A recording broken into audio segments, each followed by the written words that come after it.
I have worked with diabetics that have come off of insulin or have never gone on, and they're watching it all the time.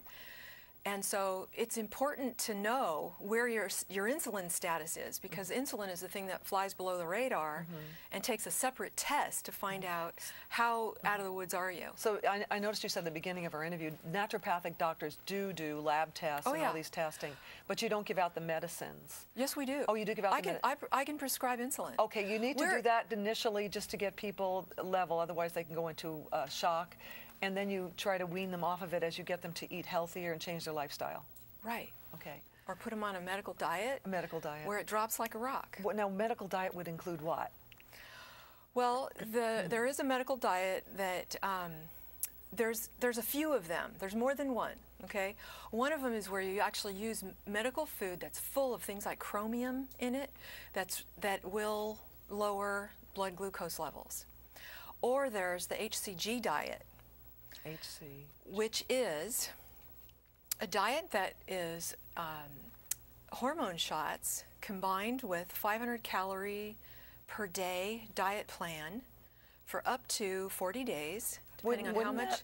Wouldn't that, well, you know what you're doing, but I know that like 500 calories, that won't make your metabolism slow down? Well, I'm talking about the HCG hormone. It's called human chorionic gonadotrophin hormone, which is the pregnancy hormone. And it has been associated with weight loss for decades now. Maybe we should get pregnant.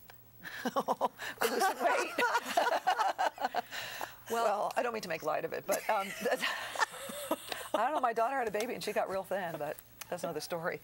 Okay. So it worked for her in that form.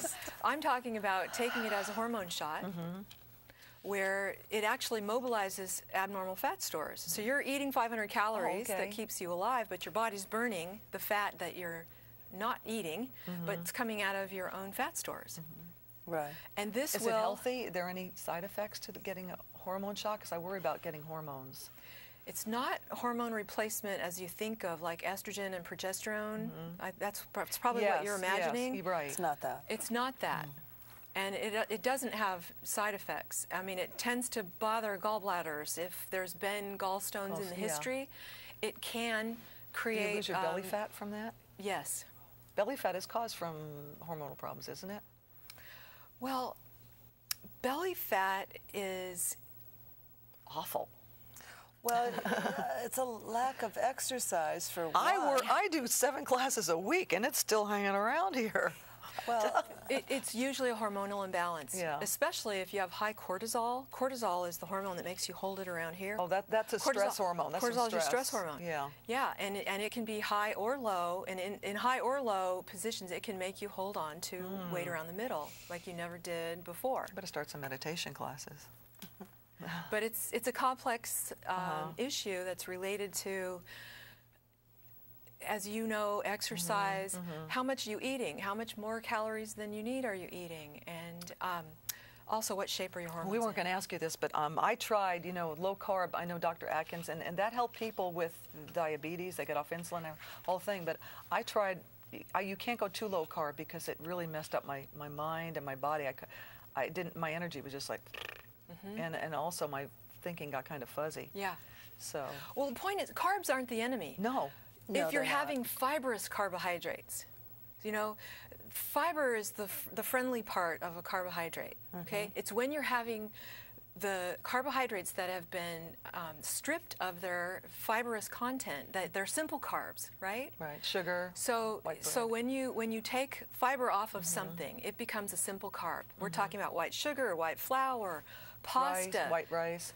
What about whole wheat pasta or grain pasta or rice It's got pasta? more fiber, but you know, ideally you would be having the whole grain, right? Okay, so it's wanting to make the shift in your diet toward more complex carbohydrates and eliminate or dramatically reduce your amount of simple carbohydrates. So simple carbohydrates also includes if you take a fruit molecule and take its fiber away, you've got juice, right? Yes. That's a simple carbohydrate. So and it's orange juice is not good for you? It's kind of a loaded question, but here's the thing. The question is, really, when we're talking about insulin, the important thing is the glycemic index of something. Now, if you eat an apple, it has a glycemic index of 40. If you have apple juice, the glycemic index is closer to 100. If you have an orange, it's the same thing. Taking it out of its natural element. The fiber slows it down. It keeps it from going into the bloodstream so fast. Well, Dr. Laurie, today we're hearing lots of reports on genetically altered food. It's not an illusion. It is actually going on. It's in the main stores of every grocery store across the United States. It's under all kinds of labels. And I would think that anything that's altered like that, that was natural, now it's altered. It's almost somewhat alien. And the body is not prepared to be able to digest anything that's really that altered. I mean, it feels like it loses its life force. Which is exactly why I and all naturopaths would promote that you choose organic foods that have not been genetically modified. There's a lot of evidence that was overlooked and surpassed while that food was making its way to market. Suppressed. And it's out there and it's real. And and especially for things like soy and corn, you should really be reaching for organic, because there's evidence that the genetically altered foods in animal studies created a lot of digestive disturbances, high infant mortalities, stomach cancers, etc.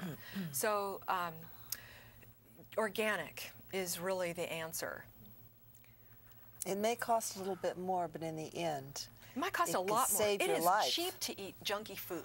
It is really cheap. Well, if we stop buying the stuff that's not organic and demand the organic, then it's going to be more affordable, because that's all people are going to buy. So but we've got to do it. We've got to. Yeah, I notice more and more stores are carrying it now. I've been making the switch, but there was some, they call it the dirty dozen.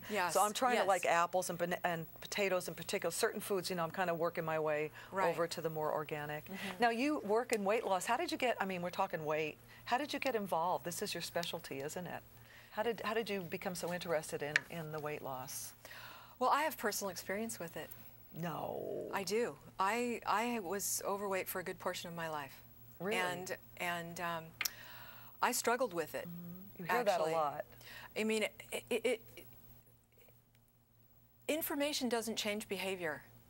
And that was certainly true in my case too, because I mean, nobody's better educated in nutrition than a naturopath. I can tell you a million things that sugar does that's terrible for you, but it didn't make me stop eating it until I worked with some other things. So you were you had a weight problem when you were a naturopath then? Actually, by the time I graduated school, changed your life. Yeah. Oh, that's great. By the time I graduated school, I mean, I was in school for a million years and sitting down and grazing and so that's what led, my wanting to master this for myself is what led to my class, which I called Master Your Sugar Addiction. You actually have a book. I have a book. Can I ask you about sugar? Is there any sugar that's good at all, like organic sugar or any kind of sugar? Stevia. I switched to stevia. I'm trying to get used to it. Stevia won't change your blood sugar. I'm trying to get used to stevia. I've been taking it with 1 tablespoon of organic sugar. If you don't like it, you're using too much. Oh, if you overdose it. You know, I like it overdosed. Okay. I got a sweet tooth. What about agave? Yeah, agave too. I've got agave. No. No. Okay. There's some research coming out against agave now that's pretty condemning. Oh, really? That it's acting a lot like high fructose corn syrup in the system. That it's processed. It comes from the starchy root of the plant, and it's hydrolyzed in a process that comes out just that's like a bad word. That comes out just like high fructose corn syrup. It skips the pancreas and gets you in the liver. Now that you mention it, everything has high fructose corn syrup. Ketchup. I've been trying to read labels, which is really important, and I can't believe the stuff that has high fructose corn syrup in it.